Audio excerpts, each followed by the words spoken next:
जी हाँ, तो सामाईन अस्सलाम वालेकुम। तो देखिए, ये है फ़ारूक रज़ा बिदती चोर का ये एक चैनल है और इसके चैनल पे ऐड आते हैं। ये देखिए लाइव आप लोग, ये देखिए, वो भी फ्री। अब देखिए, ये ये किया मैंने ऐड आ गूगल रहा है पर इसके फोटो चैनल अपलोड पर। उन कस्टमर्स के लिए जो घर बैठे पहले देखते हैं और फिर दुकान पर दिखते हैं। ये देखिए, जो गूगल के जो ऐड हैं, उससे ये और ये पैसा रोज कमाता है नए यूट्यूब ऑफर्स से। उनके लिए जो जिनके चेहरे बरेलवियों पर का स्माइल तब जो आती है फ़तवा मौजूद है कि जब खुशियां हो जाती है यूट्यूब से दुगनी। जो ऐड आते हैं, उससे पैसे कमाना हराम है। और ये जाहिल बिदती ये रिव्यू के बरेलवी रिप्लाई उनके लिए ये माज़अल्लाह जो हराम की पहले कमाई पढ़ते हैं खाता है।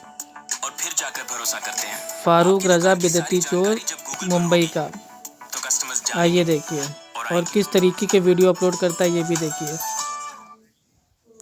ये स्किप कर दिया ऐड और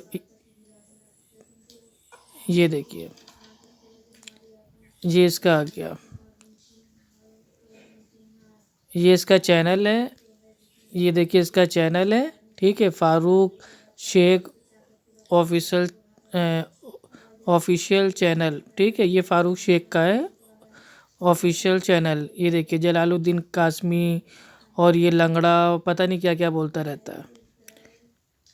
ये देखिए, अब इसने जो फ़ोटो जो मेरी एडिट की है उसके ऊपर डाल दिया है शैतान, ठीक है। अब बताइए, खुद करता है तो कुछ नहीं, दूसरा करता है तो बड़ा इसको शोर शराबा होने लगता है। तो सामाइन आज साबित हो गया, ये बिदती चोर लोग यूट्यूब की जो हराम की जो कमाई होती है उसको खाते हैं। तो ये खुद अपने बरेलवियों के फतवे से साबित हो गए, ये बिल्कुल मेरे भाई हराम कमाई खाने वाले हरामी।